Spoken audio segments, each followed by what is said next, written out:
Se plantea la discusión sobre el aumento del salario mínimo para 2025 como una cuestión de 50 euros. Es decir, si los empleadores están dispuestos o no a pagar a sus empleados que cobran el salario mínimo 50 euros más por mes.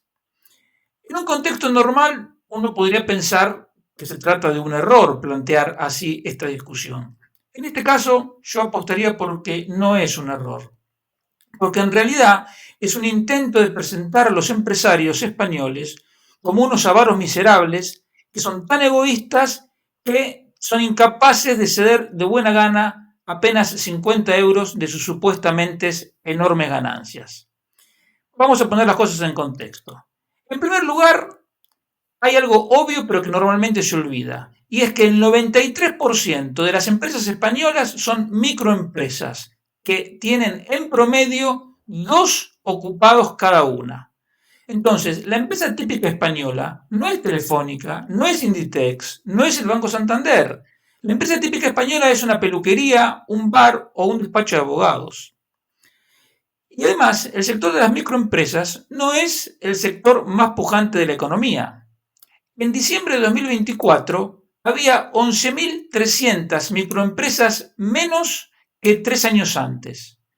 En cambio, en esos mismos 3 años, el número de empresas que tienen al menos 250 empleados aumentó un 16%. Es decir, mientras creció el número de grandes empresas, el número de microempresas se redujo. La diferencia entre las micro y las grandes empresas no se limita al número de empleados, porque la diferencia más importante en realidad es la diferencia que hay en su respectiva productividad media, es decir, cuánto produce de media cada empleado, que por supuesto es mucho más grande en las grandes empresas, que precisamente por ese motivo son las que pagan los salarios más altos.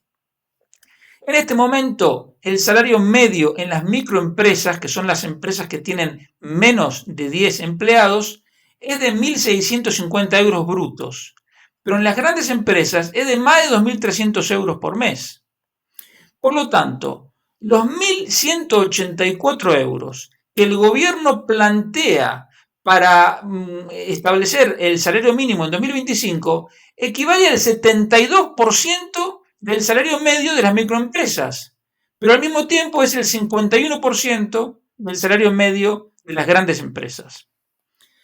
Por lo tanto, lo que te quiero decir con esto es que es evidente que el impacto de un aumento del salario mínimo no es igual en todas las empresas, es mucho más fuerte en las microempresas, les resulta muchísimo más caro contratar. Y esa es una de las razones que explica por qué el número de microempresas con uno o dos empleados viene cayendo, porque no pueden hacer frente al incremento de costes que surge de los aumentos del salario mínimo de los últimos años, los mayores tipos de interés, la mayor cuota de autónomos, etcétera, etcétera. Volvamos a la discusión de los supuestos 50 euros por mes. Hay que tener en cuenta que esos 50 euros va a haber que pagarlos 14 veces en el año.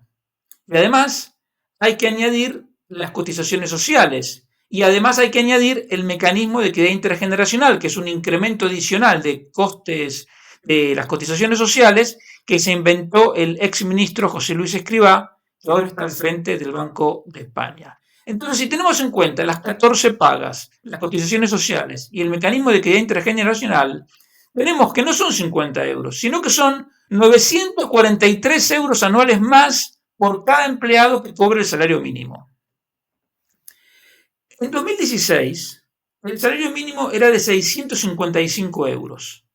Y si haces el mismo ejercicio de sumarle las pagas extraordinarias, las cotizaciones sociales, llegas a que el coste mínimo de contratar un empleado en 2016 era de 12.300 euros.